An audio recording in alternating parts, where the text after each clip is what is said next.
Hey guys, before I start today's video, I just want to mention all the support I've been gaining recently.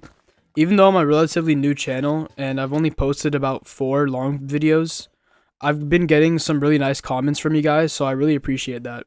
While exploring in my Minecraft world, I found a trials chamber, so in today's video, I'm going to be reading even more Reddit stories while looting this trial chamber. Let's get started with the first story. This first story is titled, "Am I Overreacting? I told my girlfriend she has no right to dictate what I spend my money on. I'm a 26-year-old male and my girlfriend is a 24-year-old female. We've been together for a little over 2 years and lately we have been arguing a lot about money, specifically my money. We don't share finances, we haven't engaged yet, and we split things pretty evenly when we go out. The issue is that she has started acting like she gets final say over anything I buy for myself. A few weeks ago, I upgraded my PC because gaming is one of my main hobbies and I had been saving for it for months. She got annoyed and told me it was immature and that I should have spent the money on something better. Then recently, I bought tickets to go see a concert with a buddy and she got upset again.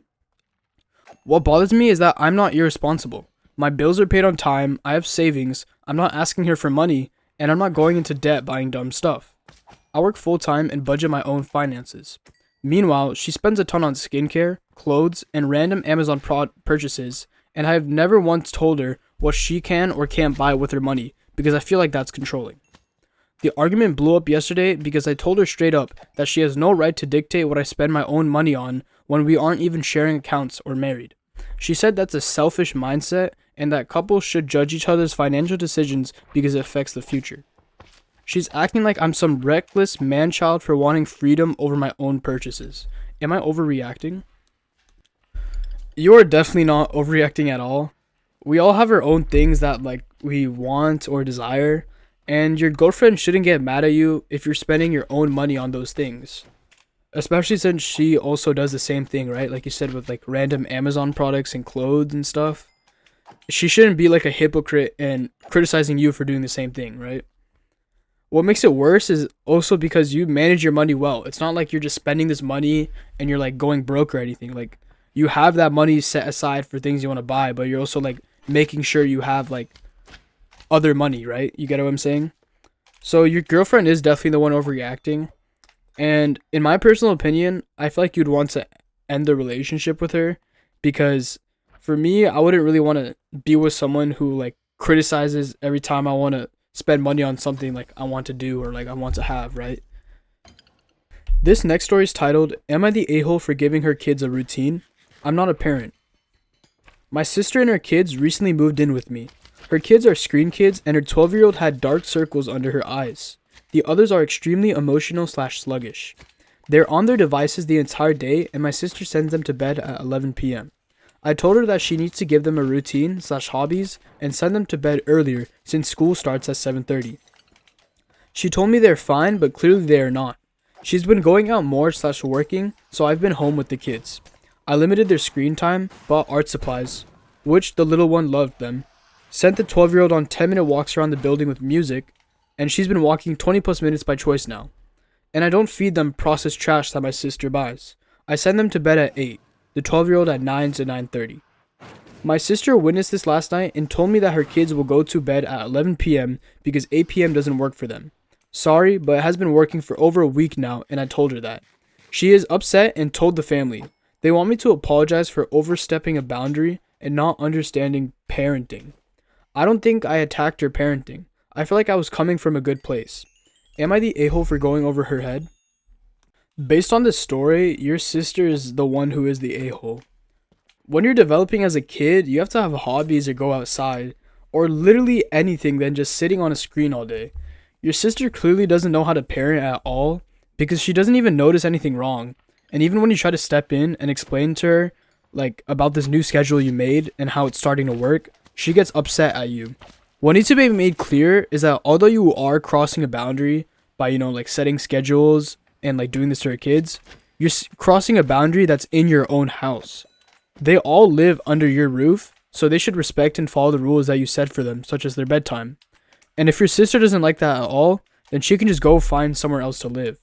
She should understand that she needs to respect the rules you set, and also that it's not just some bad rule, but it's actually helping her own kids, which clearly she hasn't been doing at all. This next story is pretty crazy, and it's titled, Am I the a-hole for not letting our neighbor's kids stay over anymore? So my son Alex, 4 years old, and his best friend Jay, 7 years old, live across the street. A year ago or so, I suggested a play day at ours. His mom was happy about that, because I quote, I can focus on my older one for an afternoon and help her with schoolwork. My son was genuinely super excited, and we prepared games and ordered pizza, and it was super fun. What began as a planned once-in-a-while playdate turned into weekly unpaid babysitting sessions for me. Mind you, I work part-time, my husband full-time, and I'm still in university, and we don't have a support system here, since we live far away from any friends or family. Every weekend for about 6 weeks straight, he would come over unannounced and spend 3 to 5 hours at our place. If we had plans to go somewhere, it was always a cry parade for my 4-year-old, since he didn't understand why his best friend had to leave. Fast forward to a month or so ago, I ran into Jay's mom and we talked a bit. I told her how I was stressed with university and everything. I had some midterms coming up, which were super important and needed my full attention. She never once offered to have Alex over for a change, which is fair. I didn't ask her directly and she had no obligation to offer, but what she did next was where I drew the line. The following week, Alex and Jay were playing outside with my husband whilst I was studying for my upcoming exams. An hour later, it started pouring and they decided to come back inside our apartment. It was around 1 p.m. I told Jay he had to ask his mom first before he was allowed to stay here, and I'd rather him stay home with his family since I had to study and my husband was going out with some friends, which had been planned for weeks since his friend lived in another city. He called his mom, and she said that it was okay for him to stay there since she had stuff to do anyways. She runs a business and her busiest days are usually on weekends. I was left flabbergasted, but I didn't want to break my son's heart, and I also felt bad for Jay. So I let it pass without saying anything. I know my mistake. What started as a short stay ended up with them sending his sister to pick him up at around 9 p.m. Because Jay's mom, husband, and older daughter decided to go to an event site Jay's mom was hosting for something and spend the whole day there without even saying a word. Side note, Jay's grandparents live 5 minutes down the street where she could have dropped him off anytime. Of course, I texted and called her during the day, and she said she was working and they would be home back soon to pick Jay up. Honestly, I was pissed. She didn't even care to come pick him up herself and thank me for looking after her child for a whole day. She just sent me a WhatsApp message saying, "Thank you." That's it. Since this happened, I have not allowed Jay to come over anymore. I felt used and not appreciated. Am I the a-hole? There's also an update to this story, which I'll be reading now. I have read all the comments, and I do agree that I lacked communication with the mom. I am a people pleaser, working on it for the sake of my son, but it's deeply instilled and very difficult sometimes not to be that way. Still, I think, or rather my kindness got taken advantage of, especially because she never really asked for me to watch him, because she needed to work, never asked if it was okay for him to be here every weekend for weeks on end, and never really showed any kind of appreciation that I fed and took care of her son while she did. I don't know what. Jay got a Nintendo Switch for his birthday last September, and Alex has been asking Jay if he's allowed to come over and play Pokemon. Never once has Jay's mom agreed to this, even though I've asked a couple times to bring Alex over. I told Alex we're not going to ask anymore, and that they will come back to us whenever it fits their schedule, which is never apparently. We invited them for Alex's birthday, but they decided not to come because of family time. Of course, Alex was sad, but he has lots of other friends, so it was fine. This was before I stood my ground, mind you. I can't help but think they didn't attend because I explicitly said parents need to attend and watch after their kids, since there were around 15 kids and I couldn't possibly watch after all of them by myself. In hindsight, it feels like she didn't want to parent her own child. I'll be getting in touch and set clear boundaries and let Jay come over again, if he wants to, every once in a while. In this story, Jay's mom is the a-hole, but I feel that, as you mentioned in the edit, you should have stated your boundaries. I feel the main reason that Jay's mom kept on sending Jay over to your house was because from her perspective, not only was Jay having a good time, but there were never no problems or complaints that you had about it. You know, she would always drop off Jay at your guys' house, and Jay would just spend time there, and he would always come back home, right? And there was never really any complaints or anything, or from her perspective, she just thought it was okay, right? But what I didn't like about her behavior was that when you had literally told her that you were really busy with midterms and it was kind of stressful, she just dropped him off there for like basically the whole day while they were out running errands. And as you mentioned, their grandparents are like 5 minutes away, and they could have easily just dropped him off there, right? I also found it kind of weird that like now when you ask if Alex could come over, Jay's mom's like is always saying that she's busy.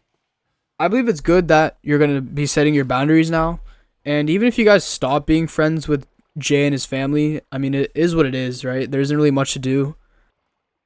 This next story is titled, "Am I the a-hole for making my coworker miss his proposal because I wouldn't cover his shift?" I, 29-year-old female, work at a restaurant with this guy, and we can call him Mark. A few weeks ago, he told everyone he was planning to propose to his girlfriend during a concert they were going to, and he kept hyping it up nonstop. The problem is that he scheduled himself to work that same night and apparently forgot to request it off. A few days beforehand, he started begging people to switch with him. Nobody wanted to because it was a Saturday night shift. He eventually asked me because I technically wasn't scheduled that day. I had a pretty full week with personal stuff and I didn't really feel like it, so I told him I can't cover it. He kept asking and was asking me what plans I have, but I didn't. If you're wondering why he didn't ask the others, one of them was flying and the other one had something specific, but I don't remember. So Mark had to work. Apparently he tried to rush to the concert after a shift, but by the time he got there, the moment he planned was ruined because the band had already played their big final song. He ended up proposing afterward in the parking lot, and according to him, it wasn't special anymore. After, he was a little passive aggressive to me and complained a little that I ruined it. But I feel like forgetting to request off for your own proposal is not my responsibility. Am I the a-hole? Mark is definitely the a-hole in this story. It isn't any of your guys' fault that Mark was the one who didn't even request off of work on the proposal that he's been hyping up about. Given that everyone, including you, had their own things going on that day, and this was also a Saturday night shift, I'm not even surprised that nobody took on Mark's shift. What makes it even worse is that Mark is now getting mad at you for ruining his proposal, even though he's the one to blame for not even requesting off work. You are not the a-hole. And I also want to mention, like, why is Mark even proposing at all on this day? I understand that he was planning to do it, but in my opinion, it would have been better to do it like in a different day, in a different place, that wasn't in the middle of a night in a concert parking lot. This next story is titled, "Am I the a-hole for refusing to watch my grandkids on my summer break?" Me, 53-year-old female, full-time college professor. My daughter, 26-year-old female, stay-at-home mom. The grandkids are an 8-year-old male, 5-year-old female, and 1-year-old female. My daughter, let's call her Katie, has 3 kids and live with her boyfriend. She is a stay-at-home mom with no other responsibilities. I work as a full-time professor and have the months of June and July off. I typically use this time for training and professional development. Katie has hinted many times through the spring semester that she can't be home with the kids all summer and even has gone as far as asking me to keep them for a few weeks at a time.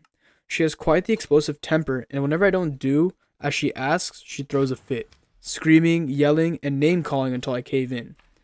The day before Mother's Day, she wanted me to watch the 1-year-old. I told her that I am injured, hurt my knee, and it's difficult to walk, and her dad is super tired. She threw a fit and told me to grow up and that dad should act like a man and just get over himself. We eventually caved and told all the kids so they wouldn't be around her that day. Fast forward to the next day when she blocked my phone number and her dad's and didn't even call to say Happy Mother's Day. That is all fine, but the next day she calls her dad all nicey nice and asks if he can watch her kids just one day a week during the summer so that she can have a break. He tried to cave, but it was an absolutely not for me. Now everyone thinks I am the a-hole, but honestly I would rather work all summer than have to deal with her. My husband says it's for the grandkids and not her, but I can't help but think we are rewarding her bad behavior. So, am I the a-hole? You definitely aren't the a-hole in this story. What needs to be noted is that although you do have a 2-month break, you aren't really obligated to be taking care of your grandkids. And like you mentioned, you have those 2 months so that you can work on your skills, and you already have things planned. While your daughter is literally a stay-at-home mom with 0 responsibilities. What I also find really weird is that the behavior your daughter has towards you. She's acting like a little kid, and she's literally crying and getting mad whenever things aren't going her way.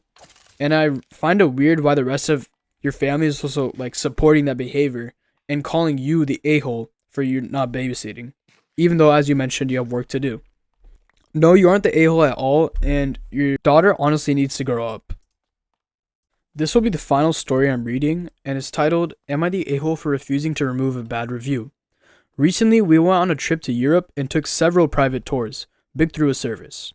I gave all 5 of them 5-star reviews, except for one that was particularly bad. The tour guide was unprepared, unable to answer specific questions, etc. Cost of the tour was $80 per person, and the total was $160. After I posted my review, I got 2 harassing emails from the tour guide himself, as well as a follow-up email from the service we booked through asking for specific details. I did not respond to the guide's emails, but I did respond to the service with the specifics they had asked about.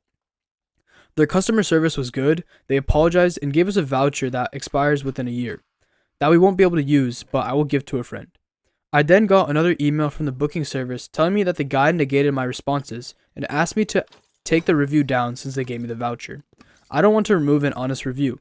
The guide only has 14 reviews on the site, despite working as a guide for years, and my hunch is that because the less than 5-star reviews were bullied into removing their reviews. So, am I the a-hole for not removing an honest review? The travel service and the tour guide are the a-holes in this story. It's really bad for the tour guide to be harassing you over his poor service, and the audacity for this person to be telling you to take down the review. At first, I thought this travel service was pretty reasonable while reading the story, asking you why the review was low and giving you a free voucher. But when they're now emailing asking you to take down the review, it literally just seems like they only gave you the voucher as sort of like a bribe for you to take it down. The best thing for you to do would probably not only to keep that review up, but you should also post another review that's kind of like an update and talk about how the tour guide and travel service have just been harassing you into taking down your bad review. That's going to be it for today's video, guys.